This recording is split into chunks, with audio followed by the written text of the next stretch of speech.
La Báscula, el peso de las ideas. Hola,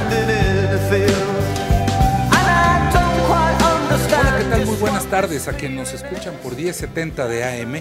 Muy buenas noches a quienes nos verán por C7 Jalisco a las 11 de la noche. Y muy buenos días a quienes nos escucharán por C7 Radio el lunes a las 6 de la mañana. Hoy es viernes de debate aquí en La Báscula con mi maestro Juan García Quevedo. Maestro, ¿cómo le va? Muy bien, muy bien. ¿Listo para debatir? ¿Me Listo. va a dejar ganar el día de hoy? Pues que generalmente usted gana. No, qué esperanzas, maestro. Yo que más quisiera que empatarle. Empatando gano con usted. Oiga, bueno, mando un saludo a María José Gorospe, que hoy fue quien decidió la música. Hoy vamos a estar escuchando a Pulp, el grupo preferido de María José. Y, maestro, como viernes de debate, yo quería proponerle, yo traigo una inquietud que quisiera saber su punto de vista. Yo puedo o quiero afirmar que existe la posibilidad en México hoy, por varias razones, de que se repita el fenómeno Podemos, el español, se repita en México. Yo creo que esto sería sumamente difícil y voy a dar mis razones.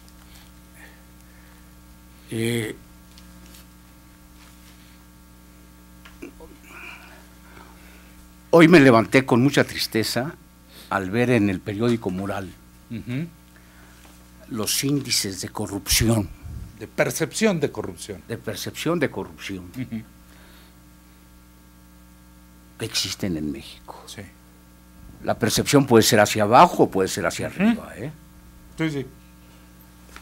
Y son altísimos y gravísimos.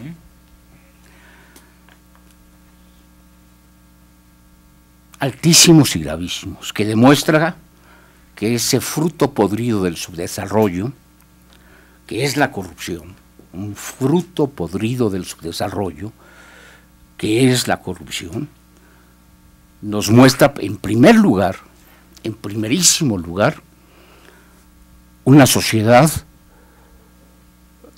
con instituciones sumamente débiles, una sociedad con una profunda indiferencia ante algo tan grave como es la corrupción. ¿Por qué? Porque donde existe corrupción no puede haber desarrollo económico, porque donde existe corrupción no puede haber progreso social, porque donde existe la corrupción en estos niveles es verdaderamente imposible pensar en una sociedad justa. ¿Está escribiendo a España o a México? A México. Ah. Y ahora, españoles. Claro, y ahora voy a España. El asunto es el siguiente. El asunto es que hace 2 o 3 meses en Mural leí que 5 de cada 10 niños tienen hambre, algo que es verdaderamente dramático. Sí. Pero lo que es mucho más dramático es que la sociedad sea indiferente a la pobreza, a la marginalidad social y al desamparo y a la falta de esperanza y de ilusión en el mundo nacional de tantas personas, de mayorías sociales. Esto es gravísimo. Esto es gravísimo porque si hablamos, por ejemplo, de España, y me interesa ese tema también, vemos que el señor Pujol, que gobernó Cataluña durante 25 años... Usted no lo quiere porque eliminó los toros. No. Corrupto. Era un hombre de una corrupción bárbara.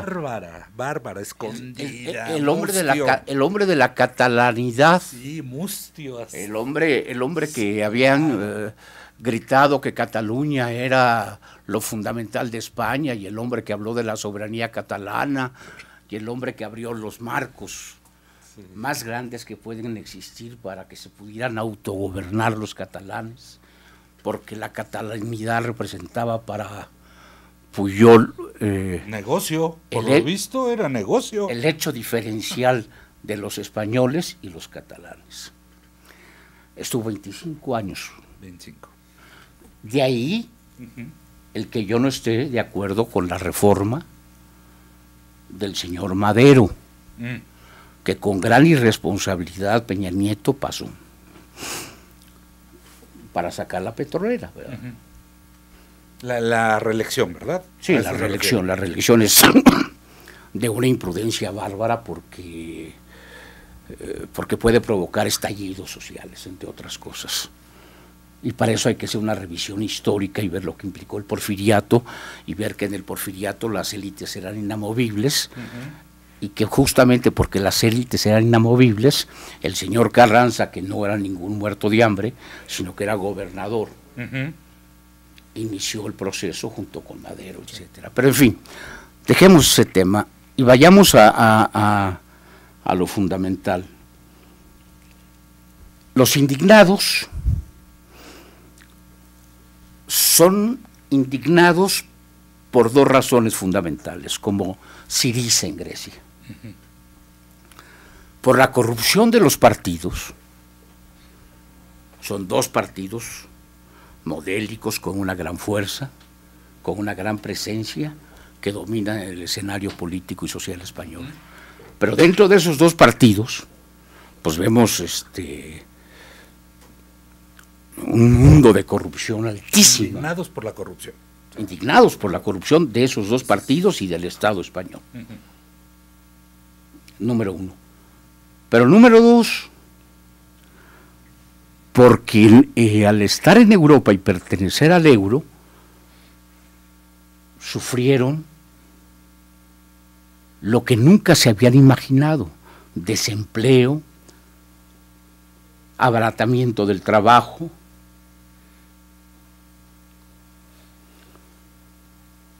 fueron incapaces de lograr sostener sus viviendas, no tenían piso. Pero 20 años vivieron de las ayudas europeas, de repente se les acabaron, son como los griegos. Maestro, déjeme, tenemos que irnos a una pausa. Pero no estoy de acuerdo con eso de que España vivió de Europa como los griegos. De 17,000 a 21,000 dólares per cápita el ingreso, gracias al IVA de los alemanes. No, gracias al ladrillo. Gracias al ladrillo y gracias a que los alemanes querían irse a España a pasar a vacacionar a Ibiza. Claro. Vamos a dejarlo aquí tantito, maestro. Regresamos en un minuto. Esta es La Báscula, el peso de las ideas. Estamos hoy en viernes de debate. Yo creo que sí puede haber un Podemos en México. Mi maestro me dice que está complicado. Regresamos en un minuto. Gracias.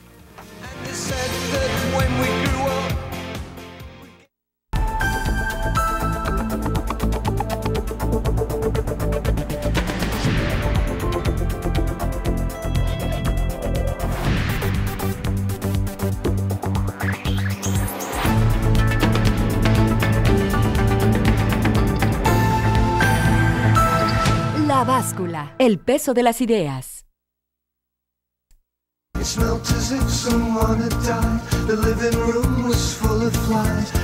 Regresamos a La Báscula, el peso de las ideas. Y, maestro, yo sigo viendo un contexto económico muy parecido, unos indignados que se movilizaron en España y que llamaron la atención antes de convertirse en partido. Lo que pasó entre septiembre, octubre, del 26 de septiembre a la fecha, con estos movimientos por los 43 desaparecidos, no es muy parecido, aunque las causas sean diferentes. ¿La indignación no está ya metida, como sucedió en España? Bueno,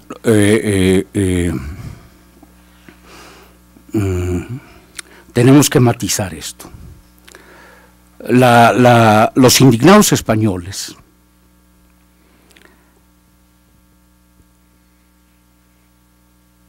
son esencialmente un movimiento, fundamentalmente un movimiento, y quiere ser un movimiento hasta que llegue el momento en que la dirección de Pablo Iglesias y todos ellos lo atrapa como partido.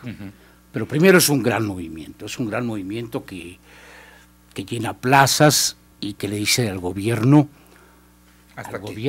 hasta aquí. con el problema fundamental de la política económica europea, dictada desde Alemania y por la señora Merkel. Dice, no, ya estamos cansados de sufrir, ya estamos cansados de privaciones, estamos cansados de la pauperización del empleo, estamos cansados de todo esto. O sea, como dice un crítico español muy simpático,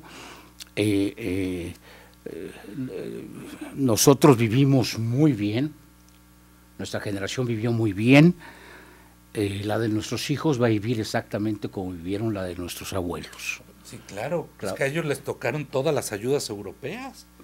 Vivieron muy bien desde que entraron a la... Nada más hay que ver España antes de entrar a Europa y cuando se acaba en el calendario, que reciban y empiecen a dar. Porque ese es el tema en Europa. Al principio te rescatan, te dan todos los países civilizados, pero o desarrollados, cuando ya llegas al nivel más o menos de ellos, te toca poner. Y ahí es donde España, curiosamente, ya dijo, ups, pues yo estaba acostumbrado a que me dieran, les construyeron infraestructura, les pusieron educación, les dieron todo lo que necesitaban, y de repente, ya no quiero Europa. No, tampoco, vamos, España siempre tuvo tuvo su transición. Esa transición, como usted sabe, fue un gran arreglo europeo, sí, fundamentalmente capitaneado por los alemanes. Se dio esa transición política, ese arreglo, ese acuerdo entre fuerzas históricamente en pugnas, después de una guerra civil, después de miles de muertes, llegó el momento en que tuvo que haber un acuerdo. Y ese acuerdo, la pobreza total. Y ese acuerdo político nació algo muy importante, sí, que fue la libertad y la democracia. Y los españoles hicieron uso de la libertad como pocos pueblos. Gozaron la libertad. Sí.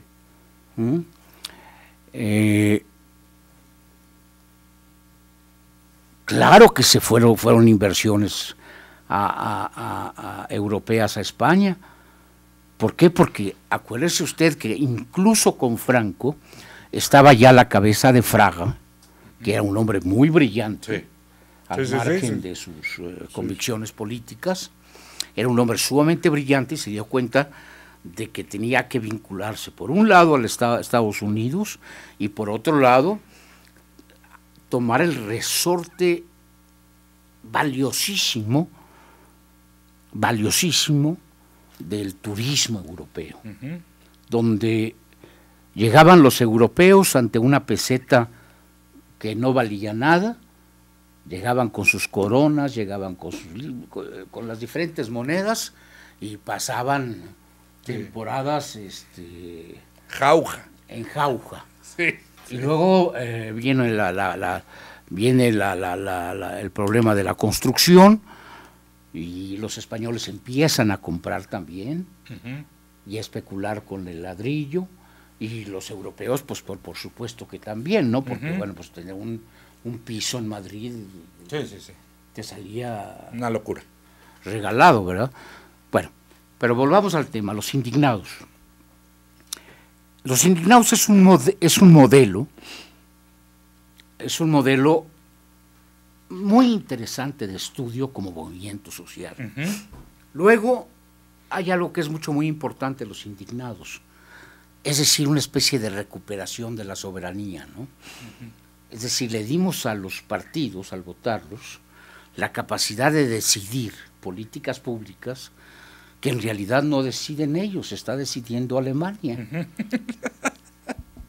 O sea, Bruselas, claro, Bruselas, sí. Que ese es el gran drama europeo, es decir, la soberanía está más hecha un símbolo, un mito, un encantamiento, un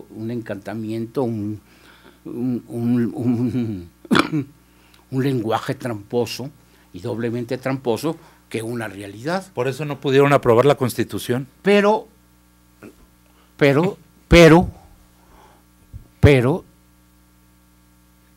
en el momento en que unos dirigentes sumamente talentosos, brillantes, todos ellos formados en Izquierda Unida, que no en el PSOE, en Izquierda Unida. No, el PSOE no, en Izquierda Unida, todos formados en Izquierda Unida, van y liderean el movimiento hasta convertirlo en partido.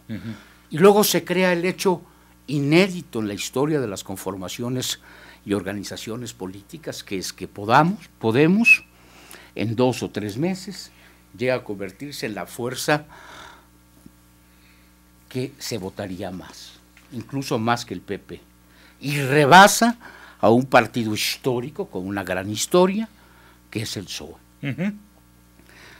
Pero eran dirigentes brillantes, jóvenes universitarios sumamente brillantes y con una disciplina política que Izquierda Unida les había formado y les había dado. Entonces lo único que hacen es ahorita pues desmembrar a Izquierda Unida y dejarla verdaderamente coja, ¿no? Y tomar para sí todo el movimiento. Y Pablo Iglesias resulta que es un personaje infinitamente más socorrido que el dirigente del PSOE, que el dirigente del PP y que todos los dirigentes. Es decir, es una referencia europea. Sí. Pablo Iglesias, recordemos, es el único que habla en el cierre de campaña de Syriza. De Syriza. En Grecia. Sí, sí, sí. Es el invitado a hablar. Y Rajoy es el invitado a hablar con el perdedor. Sí, sí, con el status quo. Sí, con el status quo. Pareciera, y déjeme cerrar este bloque y regresamos, que por eso yo sí creo que puede haber, porque hay un pleito, un divorcio entre la sociedad y el status quo, tal como lo hay en México. Déjeme esta afirmación ahí, regresamos en un minuto para después de un corte. Gracias, maestro.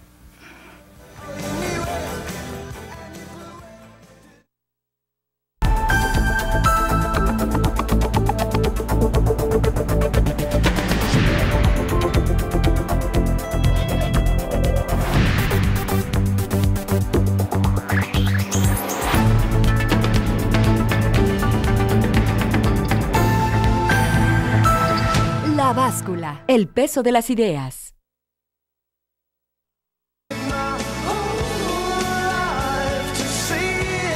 Regresamos a la báscula, el peso de las ideas. Estábamos en el corte con un debate, maestro. Sí, estábamos en un debate muy interesante con el maestro Sergio Ramírez. Estábamos en una especie de reflexión sobre el costo tan alto en materia política, en materia ideológica, en materia financiera, que ha tenido la creación de Europa, ¿no? Europa se crea fundamentalmente con la idea de Mitterrand para evitar más guerras, para hacer imposible las guerras. Y perdón, y me estaba dando buenas razones Sergio para meditar a mayor profundidad de los fenómenos europeos que se están dando ahora fundamentalmente en España y en Grecia, donde los españoles y los alemanes, aún habiendo cedido mucho Syriza en todas sus pretensiones, no son capaces de perdonarle la deuda. Sí. Y no son capaces de perdonar la deuda porque para ellos, para los europeos, el dinero lo cuentan y lo cuentan bien. Sí. Es decir, para el europeo cada peso cuenta y pesa. Sí, la lógica de la guerra, ¿no? Sí. De las guerras. De ahí viene. Pero cuando me hablaba del movimiento de los maestros, de los normalistas. Los normalistas, yo quería dejarlo esto hasta el último para decir, es que también hay otro hecho de corrupción bárbara, que es el discurso político. Es decir, prometer eso que no puedes cumplir es un acto de corrupción absoluta, de corrupción completa. El populismo es corrupción. Pero más allá del populismo, es decir, prometer lo que no puedes cumplir. Sí, pero todos nuestros partidos prometen, llegados al poder, traer el cielo a la tierra. Y eso es una barbaridad. Sí. Eso es una barbaridad. Y Syriza propuso cosas que no podía cumplir. Que no podía cumplir, por ejemplo, cosas muy simpáticas como la deuda eterna. Sí. Usted, Sergio, me presta 1 millón de pesos y yo le digo que sí se los debo, pero se los deberé eternamente. Sí. Ahí le iré pagando como pueda. No, la deuda eterna, o sea, eso no se paga. Sí. Es una deuda eterna.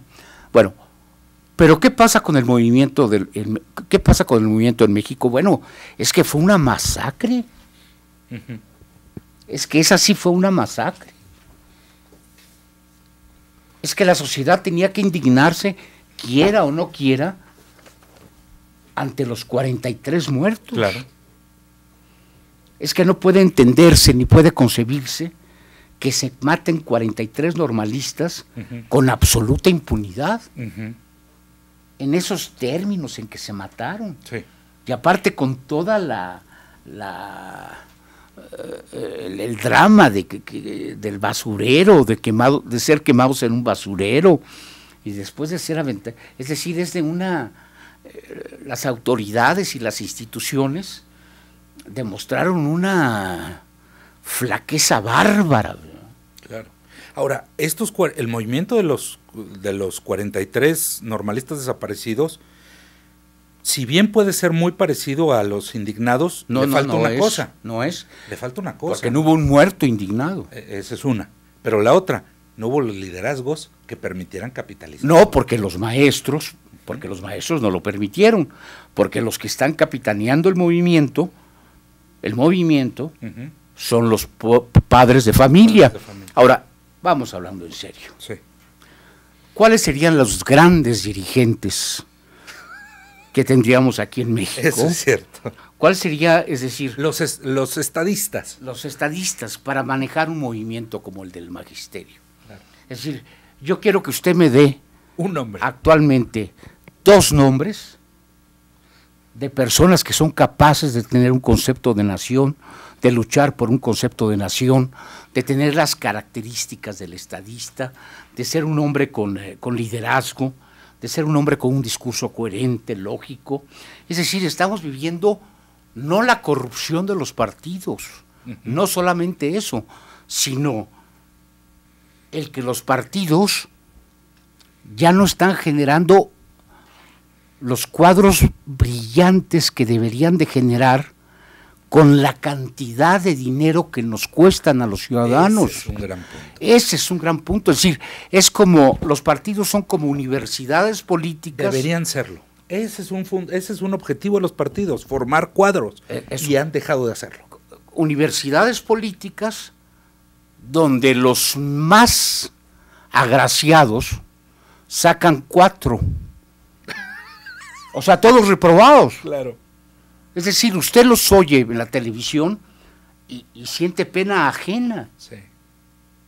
Es decir, son pocos los que pueden caminar y hablar al mismo tiempo. Generalmente se tropiezan. Es decir, ese es lo terrible, en ese sentido estamos indignados los mexicanos, en la torpeza de nuestros políticos, en la incapacidad de nuestros políticos, de la mayoría de nuestros políticos, en que son incapaces de tener un discurso coherente, lógico, inteligente, y que son incapaces, por más reformas electorales que se hagan y por más reelecciones que se hagan, de aprender cuáles son las necesidades esenciales de nuestro pueblo. Por ejemplo, el asunto de la violencia. Digo, el asunto de la violencia, no, pero por el amor de Dios, Sergio, tiene que ver simplemente con el Estado nace de un pacto que hace la sociedad, dando un poco de libertad para recuperar mayor libertad y tener segura la vida, la propiedad y la libertad. Y la alimentación, ¿no? La propiedad y la libertad. Sí.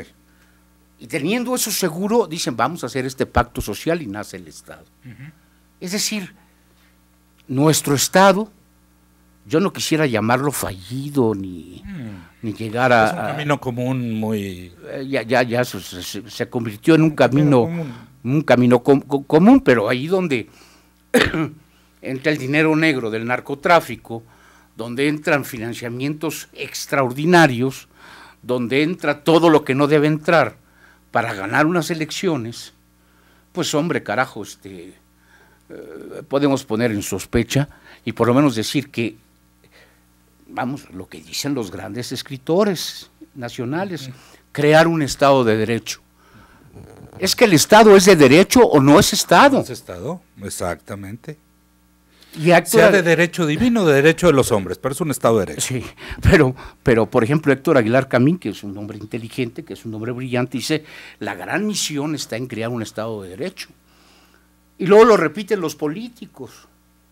Y lo más grave de todo es que o es Estado de Derecho o no es Estado. Uh-huh.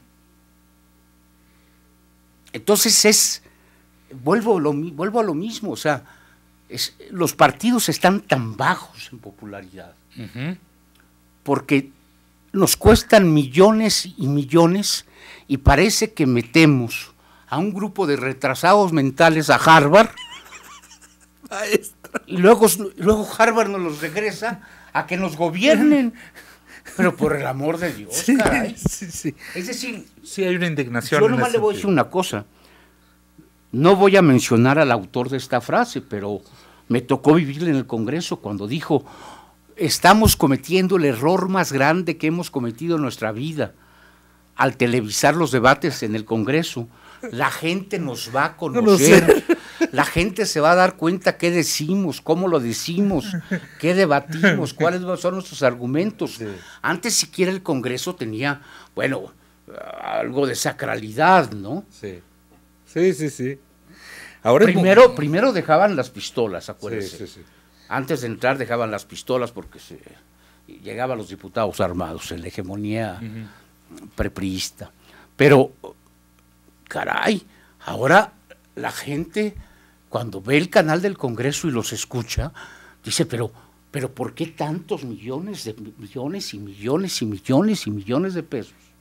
Porque de verdad se lo digo, es como mandar una serie de retrasados mentales a Harvard y luego nos los regresa a Harvard con un título. Con un título y ya los hacemos diputados, senadores, gobernadores, presidentes, etcétera, etcétera. No, yo creo que esa es la gran indignación de los mexicanos. Es decir, que carecemos de dirigentes, de líderes, de hombres capaces de debatir. No hay indignación, hay decepción con la clase política. Mire, por ejemplo, algo que quiero retomar en el último momento es, cuando ve usted los debates por televisión de los precandidatos a la presidencia de la República, ve a 3 señores declamando. Uh-huh. Declamando como en la primaria, Uh-huh. México, creo en ti. Sí. Declamando, sí. Claro. Sí, no, y se acabó. Sí. O sea, es una barbaridad. Yo espero que en esta campaña que se va a hacer aquí en Guadalajara, en Jalisco, próximamente, por lo menos los diputados de la zona metropolitana sean capaces de tener un debate a la semana. Sí. Para saber quién nos va a gobernar, qué idea de ciudad tiene, cuáles son sus conceptos fundamentales de ciudad, qué quiere modificar, qué quiere fortalecer. Es decir, saber a quién le vas a votar. Claro. Por eso los mexicanos, le aseguro que en estas elecciones va a haber una votación bajísima.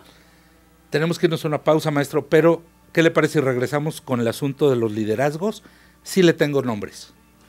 ¿Cuáles? Déjeme regresar. Regresando al corte se los digo. Regresamos a La Báscula, el peso de las ideas. Hoy es viernes de debate con el maestro Juan García de Quevedo. Gracias.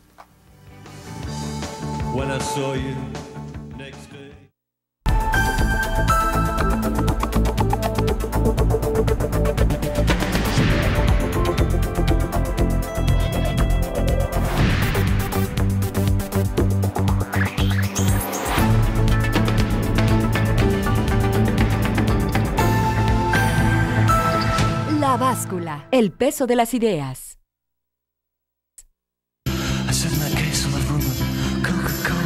Entramos al último bloque de La Báscula en este viernes de debate con el maestro Juan García de Quevedo. A ver, maestro, nos quedamos en que uno de los temas, yo digo que sí hay líderes que pudieran capitalizar en beneficio del país este movimiento de indignación contra los políticos. Usted me dice que no le puedo dar un nombre. Le voy a dar uno, pero déjame hacer una reflexión previa. El tema no es que no los haya. El tema es que el sistema, durante los últimos 20 años, por lo menos que lo que me ha tocado vivirlo a fondo, desde que hubo esta supuesta transición desde Vicente Fox, se ha dedicado a limitarle las posibilidades a los liderazgos que no forman parte de las élites partidistas. Y estos liderazgos se refugiaron en la academia o en los organismos autónomos. Le digo esto porque el nombre que yo le voy a poner, me pidió uno, le voy a dar varios, pero le voy a dar uno, José Woldenberg. Bueno, pues José Woldenberg es, vamos a matizar las cosas, vamos a matizar las cosas. José Woldenberg es un hombre afortunado por su inteligencia, afortunado por su vocación, vocación de intelectual. No, oiga, él era escúcheme, de intelectual que participó evidentemente en los movimientos sindicales de la época. Fue un hombre que hizo una reflexión sobre el movimiento obrero. También Manuel Camacho hizo una reflexión sobre el movimiento obrero. Sí, también. Sí, no, pero no fueron líderes. Es decir, Woldenberg no es un líder. Es un líder para usted, para mí, para un grupo de personas que sabe de sus talentos, que sabe de su inteligencia, de su honestidad, de su honradez, de la verticalidad de Woldenberg, que tuvo la buena suerte también de que perdiera el PRI, y al perder el PRI, bueno, pues se convirtió en el monumento de la honradez y de la transición. Y la verticalidad. Hay otro, el Córdoba. Lorenzo es un muchacho extraordinario, muy inteligente, formado en Italia con Sartori, etcétera, etcétera. Bueno, pero son intelectuales. Lo que pasa es... Pero hay líderes que se refugiaron en la escuela, maestro. Hubo un intelectual que se lanzó al líder y fue Vasconcelos. No, sí, era un intelectual. Sí, sabía leer, sabía escribir, conocía a los griegos, conocía a los clásicos, podrá ser de derecha, de izquierda, de centro, lo que usted quiera. Enamoró mujeres maravillosas, etcétera, etcétera, etcétera, pero fue el líder, se paró en la plaza pública y le habló al pueblo. El único líder que hemos tenido nosotros que se para a la plaza pública y le habla al pueblo es Vicente Fox. Sí, eso sí. Y antes, la formación de Vicente Fox era vender Coca-Cola.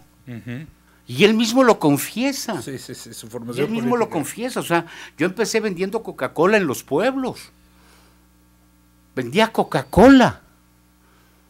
Es decir, las barbaridades que hizo Vicente Fox en la presidencia de la República, la forma como desacralizó a la presidencia de la República, como la hizo pedazos, la manera como desacralizó la figura del presidente y de la presidencia, como acabó con secretarías tan importantes como Gobernación. Bueno, es un pecado.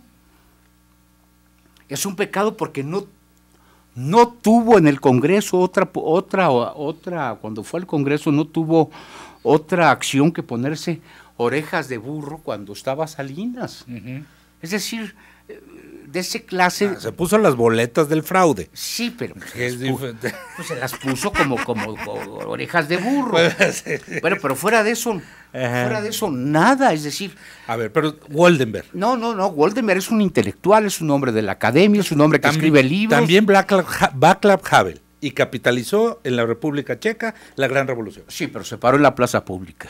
Y Woldenberg, ¿no lo ve haciéndolo? No lo veo haciéndolo, no lo veo con la idea de formar un partido, no lo veo con la idea, bueno, sí lo he platicado, no lo veo con la idea de formar un partido, de estructurarse dentro de una organización política, porque no había las condiciones. No, porque te da temor. Es decir, te metes tú al PRD y resulta que postulan a 2 narcotraficantes. Te metes tú al PRD y resulta que el señor Ebrard... Sí, se aventó lo de la línea 12. Que el señor Ebrard, que es un joven de clase media, educado, afrancesado, con mucha cultura, cepilla no sé qué, cuántos millones de pesos en la línea 12 del metro, es decir... Los moches de Acción Nacional. Los moches de Acción Nacional, Diego Fernández de Ceballos, que es líder, bueno, pero en el momento en que le ponen la primera tentación, cae, se la puso el presidente Salinas y cayó. Es decir, políticos con autonomía, políticos capaces de decir, voy a vivir como una clase media. Entonces, a ver, de todos estos intelectuales que pudieron haber sido líderes o que tienen, ¿a quién me refiero? Carlos Elizondo Mayer Serra. No, hombre. Ricardo Rafael de la Madrid. No, hombre, imagínate a Ricardo Rafael de la Madrid en una plaza pública. Ricardo lo hizo, Ricardo formó un partido político, sí, Ricardo... ¿Y cuánto duró? Pues no duró. Bueno, pero, no duró. Sea, no duró. Carlos Fuentes fundó un partido político, el PT, ¿cuánto duró? Menos, no duró. No duró. Es decir, todos los intelectuales. Otras condiciones, no había la indignación. Es decir, son las mismas. Las instituciones no estaban tan corrompidas como hoy, no había esta percepción nacional en contra de ellas, maestro. No Eso es lo que está haciendo Podemos, mire, aprovechó una oportunidad. Vamos a hablar con seriedad. El Partido Comunista Mexicano, que fue el creador de cuadros para el PRI durante mucho tiempo, sí, en las juventudes comunistas,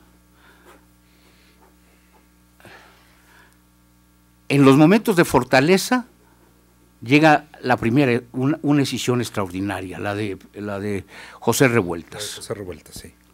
Enrique González Rojo, Jaime Labastida, Eduardo Lizalde y una serie de intelectuales. Es decir, la izquierda mexicana se cinde o se cinde.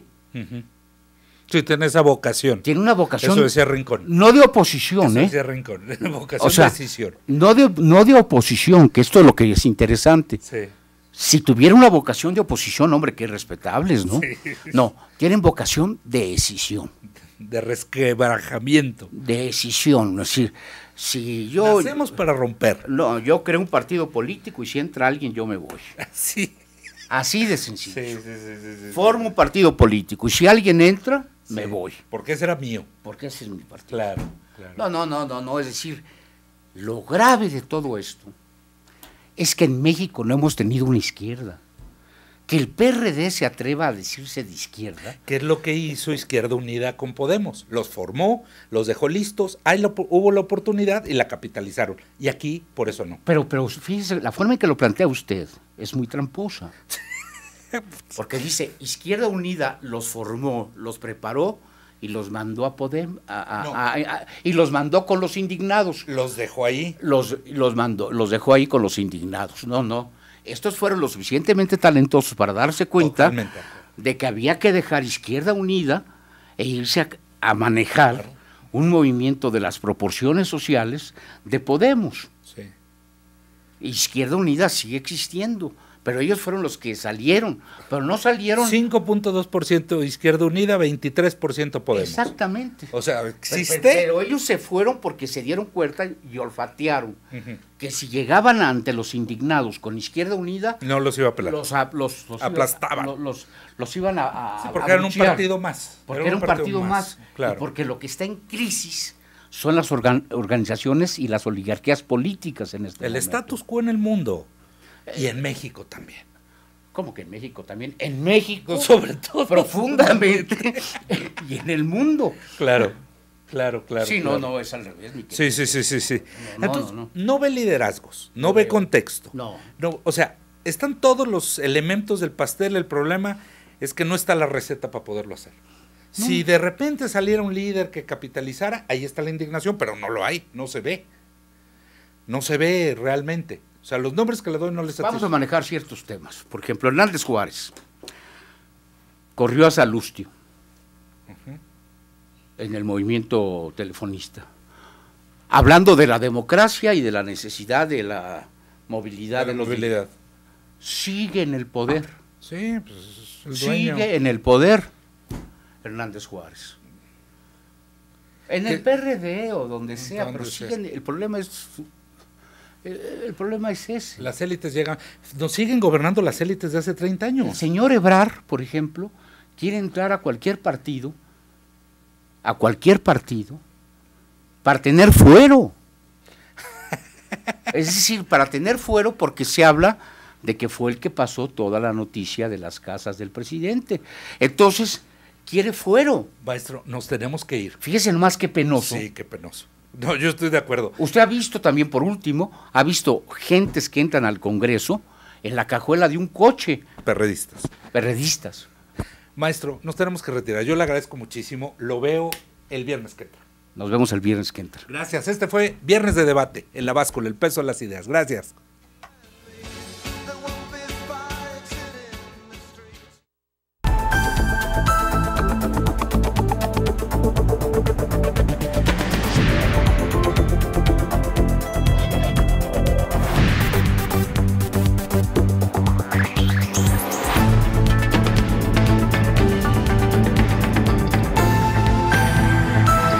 La Báscula, el peso de las ideas.